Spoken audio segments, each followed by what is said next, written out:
as y'all know, some girl like hit me and she was trying to fight me, and she's silly, bro, because I'm 6'3", and she was like, yeah, hi. Like, bro, I could have just sit your ass down, but I didn't want to do all that. Alright, I feel like this video is going to be so good that I gotta stand for this.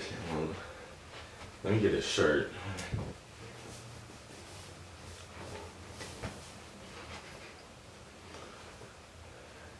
Oh shit, man. Alright, YouTube, what's poppin'? It's your boy back at MRV TV here. We're back with another story time, because I've only done one of these. I heard some people wanted to say they got another one, and as I was thinking up a good story time to think of or to say, I found another one, and I'm like, damn, I don't want to do two back to back, because I know y'all want to see pranks, interviews, all that. That is coming soon. Today, me and my boy Slavic, we might go out and film. But just in case that doesn't happen, I got this video, y'all. This is a true story. It's 100% true, bro. I can get screenshots of friends to help me, like, to get in their input like they did that last video I did a story time. But this video is actually crazy, yo. So as you guys might know, right now I'm 17, I'm a junior. And before I went to San Diego High, which is a school that I left from, let me take it back to when I was a freshman. My first year of freshman activity. The first year that I was a freshman, I went to Rancho Bernardo High. I've made a video about that school before, how it's very, if you want to give me input, it's very white populated. There's a lot of white people. They like to say the N-word. They like to spray paint Nazis and Illuminati signs and shit, because that's how they rock. So I got out of that school, bro, freshman year. I got out freshman year. Then I moved to Mount Carmel, which is one of the best schools that I ever went to. A lot of blacks, a lot of Mexicans, a lot of school spirit. That campus was very big. It was very cool. I wish that I still went there or still knew a lot of my friends from there, because it was actually a pretty dope school. It introduced me to a lot of stuff. After I went to Mount Carmel, I switched halfway through sophomore year, and I went to San Diego High. And San Diego High was pretty lit. I met a bunch more people, you know, some cool friends, you know. But that school really wasn't working it for me. You know, we had 8 classes a day. I mean, 4 classes a day, 8 classes, switching off periods. And it was a lot of work. I wasn't getting my schoolwork done. I wasn't motivated. So I switched to a charter school, which was a lot better. I got to choose the hours that I want to go to school. You know, I chose Tuesdays and Thursdays from 8 o'clock to 10 o'clock. So only 2 hours I go to school, and the rest, you know, I have to work at home. It's super late. Hold on, let me get some chapstick. But like I say, y'all, that school wasn't working out for me. You know, it was just too much going on. Some people thought that I left that school because of that fight that broke down. But that's not true, y'all. I just listened to people talk. I was already in the middle of transferring, and that happened to happen like a few days before I was actually gone. As y'all know, some girl like hit me, and she was trying to fight me, and she's silly, bro, because I'm 6'3", and she was like, yeah, hi. Sit your ass down, but I didn't want to do all that and make a scene and then get expelled. But, oh shit. Anyways, let's get this popping at the story time. The reason y'all came, I want to thank you guys for watching. Subscribe if you haven't. If you're new, like the video if you guys want to see more. If you dislike the video, if you don't like it, comment down. I want to hear what y'all got to say, bro, because y'all sometimes be getting lit in the comments. People say I'm the most underrated YouTuber out there, bro. I don't know, man. There's gotta be worse channels. I mean, better channels with less subs, you know. Just hit 600, and the next milestone is 700, not 650, not 675, 700. That's what we're going for, y'all. So, with that being said, we're about to get started into the time that I was held at gunpoint, or the time that I had a gun pointed at me. So I went to Rancho Bernardo High, and then Mount Carmel was the next school. That was the school that this happened with. This dude's name, should I even say his name? Fuck it. His name was Manny, bro. He was a big black kid. He was like, I don't know how tall, I don't care, but he was bigger than me, because that's in freshman year, or like mid-freshman year, bro, I was 6 foot still. So I looked really big. So like kids like him, and like even adults will try me thinking that I'm really old. But that's not the case, you know. I'm 17 now, I was like 15 then. But I was still tall, right? Damn, I'm out of breath. So what actually happened is that the dude had beef with me because I had beef with this other kid who was in my grade. We got into a little fight at the table or whatever. He threw some applesauce on me, and I remember I took the jug of milk and I poured the whole thing of milk on his head because I was angry, right? Which I shouldn't have done, which was messed up, and I'm sorry for that. We actually became friends not a long time, but a few months after that happened. We're actually really cool.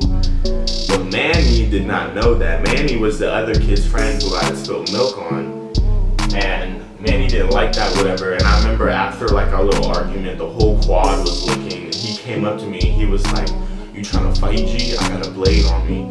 And my first thought was like, "Why would you bring a knife to school?" And my second thought was like, "Nigga, oh, okay." I wasn't intimidated. But a few like days later, it keeps happening on, bro. I'm walking out of the school parking lot, and like his car happens to be there, and he like revs it up to pretend to hit me or whatever. I didn't even flinch. I wasn't scared of the school. I swear, this was the time where like I didn't have a car, and like at Rancho Bernardo I used to bike, and then my tires kept getting slashed by the kids, and every other day I had to buy a new inner tube. So then I just stopped taking the bike. I started walking, and then my mom seen that, and she was like, "Nah." So we got a bus pass, and I still took that all the way until Mount Carmel, until like a few years, like a year and a half ago, I got a Mercedes. God bless, right? I took the bus, y'all. I was on that bus, bro. Now, I don't know if y'all have ever taken the bus, but every single day, early in the morning when the crackheads are fresh, I have some stories about that too, but we just gonna get it moving into what actually happened. So I'm on the bus, right? Well, I'm about to get on the bus. This is after school. It's a Friday. Everybody's happy. Everybody's chilling, you know, bumping their music. Me and my friends were walking down the freaking road to the bus stop. And here I see this nigga Manny go, bro, with his 1999 Toyota Corolla with patched paint. Comes rolling up to the freaking bus stop, bro. And all my other friends, I don't know what they were doing, but like this and here, and I'm just sitting there looking, waiting for the bus. And I see him pull up, bro, and he turns, and he has like, I swear on everything, he has like something like wrapped around his hand and a gun in his hand, bro. And he comes to the bus stop and rolls the window down, and he just goes like that. And he just like flashes it at me.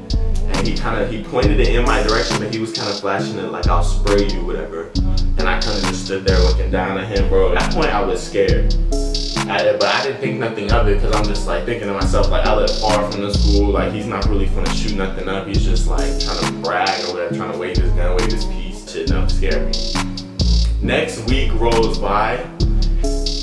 I don't know how we kept getting alone, but he like came up to me. And I remember this, bro. He was so aggressive. He was like, "I'm gonna follow you home."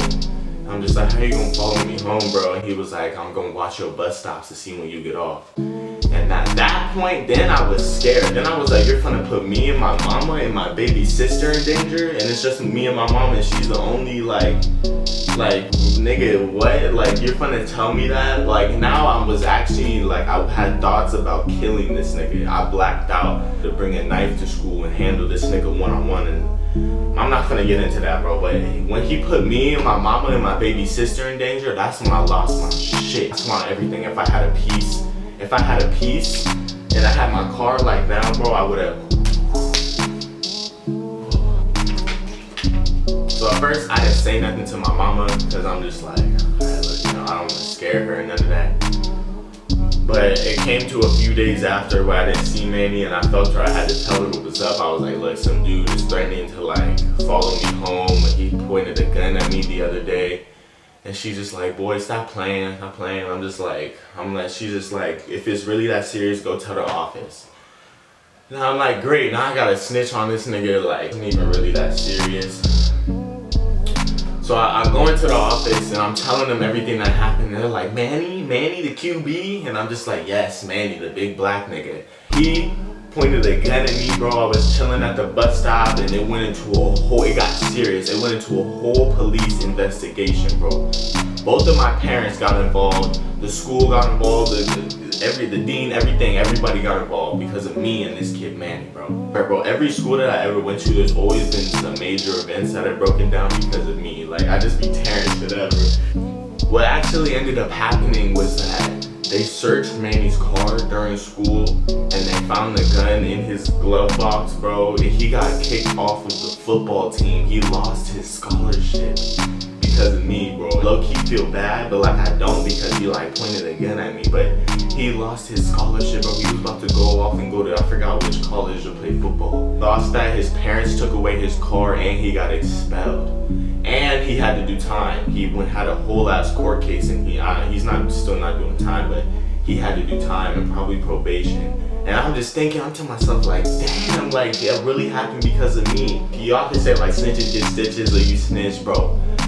I had to, bro. That nigga, he threatened my family. He threatened my mom and my baby sister. That was enough. Like, if I had my own peace, I would have already tried to pop him and I would have been doing my own time. But I can't be like that, bro, because when I get angry, I like black out and shit, and I can't be doing that. I think it was crazy when I saw all the Snapchat posts saying like, free Manny, free my dog, he didn't do nothing. I'm just like, nigga, yes he did. The fact that he lost his scholarship was like crazy to me. I'm just thinking like, wow, I could go down the drain that fast, you know? But like, he had it coming for him. Like, what did I do to you to the point where like you wanted to follow me home and threaten to shoot up my shit? And it turns out it was a real gun too. Like you're gonna bring a knife and a gun onto campus and your whole high school career, and then when you get caught up and stuff, like you had it coming to you, G. Like, do I feel bad? No. And man, if you watching this, bitch.